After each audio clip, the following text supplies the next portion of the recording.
katakan aku mengkaji kejadian kehidupan. Dia sebagai biochemist, biologi dengan kimia.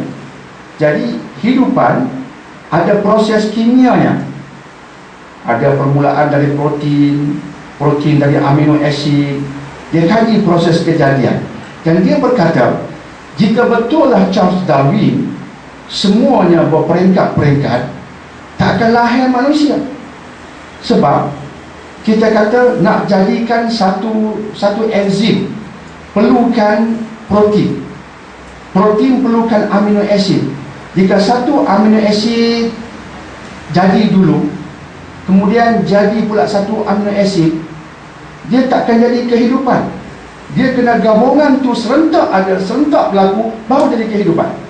At the same place, at the same time. Kira Darwin mengatakan sikit-sikit, different places, different time. That is impossible. Maka Michael Behe, antara saintis yang benar-benar menentang golongan yang beriman dengan Charles Darwin, sekaligus menolak golongan yang menolak Tuhan dari kalangan saintis, dan dia sendiri mengatakan bukan sekadar intelligent design, there must be a divine intervention. Kena ada Tuhan. Disokong pula kemudian oleh Paul Davies dan ramai lagi, sehingga dalam satu artikel yang sempat saya baca, dia katakan Stephen Hawking pun sudah mirip ke situ. Akhirnya daripada intelligent design ada kuasa, tapi ditambah sikit kuasa itu ada unsur ketuhanan. Dan yang paling saya kagum ialah Dr. Anthony Flew. Dr. Anthony Flew dari UK. Dia ini tok guru etis. Dia bukan sekadar etis, dia pakar rojok 50 tahun. Dr. Anthony Flew ni pakar filosofi. Orang falsafah ni otak dia pelik sikit. Orang falsafah, dia bukan saintis macam kita. Saintis pun pelik. Tapi orang falsafah, kadang-kadang orang sastra ni lagi imajinasinya lagi hebat. Dia bayangkan yang bukan-bukan. Akhirnya Dr. Anthony Flew merumuskan tak ada Tuhan.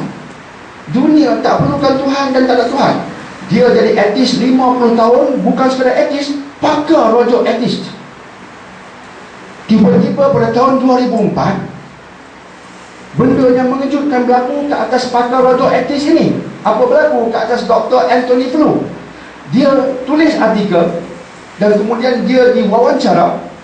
Dia mengatakan bahawa cuma dia guna kalimat intelligent. Kena ada satu kuasa di luar sana. Asalnya tak ada langsung. Orang terkejut. Anak murid dia terkejut. Di seluruh dunia dia pakai rojok. Tok guru pula murtad. Macam mana cerita? Padahal dia kembali pada jalan betul. Etis bertemu Tuhan, tapi berpasal-pasal. Sebut dulu satu kuasa, bukan Tuhan, kuasa saja. Selepas dia mengkaji DNA, dia mengkaji sebagai saintis, dia kaji DNA. Saya pun selepas baca artikel dia, saya pun kaji balik DNA. Nak faham pasal apa Dr. Anthony Flew ni, selepas dia kaji DNA, dia sudah mirip pergi pada Tuhan. Saya pun analisis DNA, baca balik. Yang saya baca dulu banyak terlupa lah. Baca balik. Kemudian saya cari di YouTube gambar-gambar tentang DNA. Jumpa ada saintis buat animasi, nak cerita pada anak muridnya tentang DNA, bermula dari RNA, the messenger DNA, dari RNA tukar ke DNA, dia buat animasi. Saya perhati animasi itu lebih kurang setengah jam. Betul lah, patutlah kamu kata kena ada Tuhan. Nak faham otak dia. Sebab DNA itu satu kod. Katalah Daniel, saya ni dalam bentuk yang macam ni, warna rambut macam ni, warna kulit macam ni, semua ni disimpan dalam satu kod yang mata tak nampak. DNA dia simpan. Kod itu akan bagi arahan. Macam dia itu kuasa besar pula. Dalam proses kejadian manusia, dia bagi arahan. Kamu seolah-olah yang demikian. Kamu akan jadi mata. Okey, mata dia kena biru kat sini. Kemudian orat dia keluar macam ni. Terperinci. Seolah-olahnya DNA bagi arahan. Kita ketahui, DNA ni siapa dia? Kita buang masuk tong sampah pun dia tak boleh buat apa. Tapi pada ketika saat tertentu dia macam berpuasa, bagi arahan kat telinga kamu capang sikit untuk dia ni, ikut keturunan untuk nenek dia. Hidung dia penyek sikit. Jadi dia ikut kod tu, DNA. Dan proses tu begitu kompleks. Sampai Dr. Anthony Flew kata, kalau aku pegang idea asal aku kebetulan, tak jadi macam ni. Dia bukan kebetulan. Seolah-olahnya setiap sel pergi, dia tahu. Jika kebetulan rambang, ada sel yang terbabas, oh silap jalan, mati. Ada sel yang silap di sana. Hanya beberapa yang betul, majoriti tersilap. Ini satu pun tak silap. Satu pun tak silap. Nak jadi dagu, sel-sel jadikan dagu. Sampai di sini ya, dia tahu kena berhenti. Sel lain pula jadikan bibir yang nipis.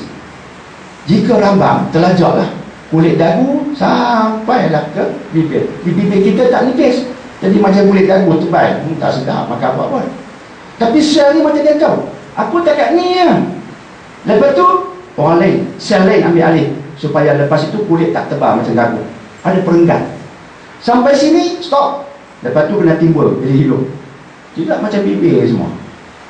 Macam mana sel tahu lepas ini begini, lepas ini begini, aku tak kat ni saja? Macam mana dia tahu? Tak silap. There must be an intelligent being. Dr. Anthony Flew. Itu trend sekarang.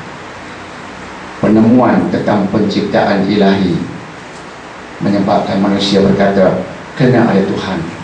Dan bila kita kaitkan dengan Al-Quran, pastinya kita sedar Tuhan itu Rabbul Jalil, Allah Subhanahu Wa Ta'ala. Ceritanya begitu. Nak bawa ke situ. Dan terima kasih, Brother. Ada lagi soalan? InsyaAllah. Dan silakan.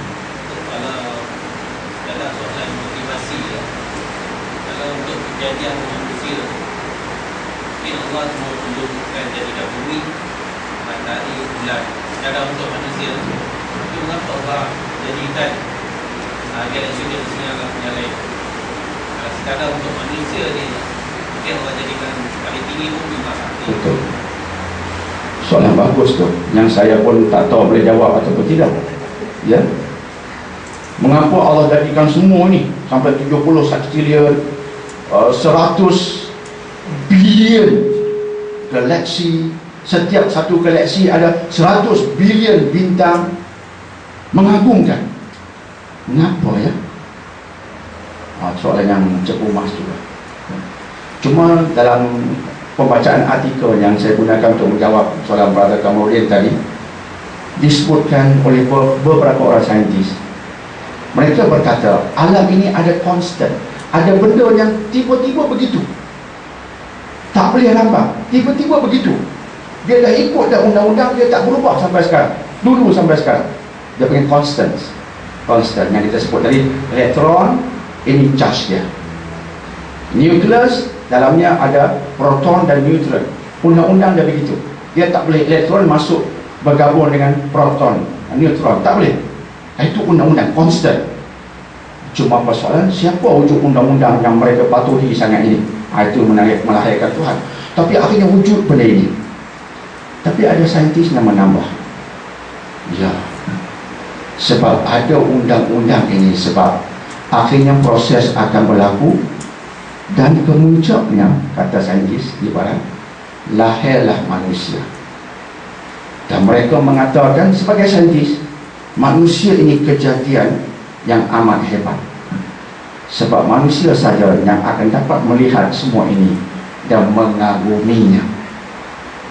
100 bilion galaksi ini akhirnya manusia dapat kesan mengaguminya, dan dari situ melahirkan konsep ketuhanan.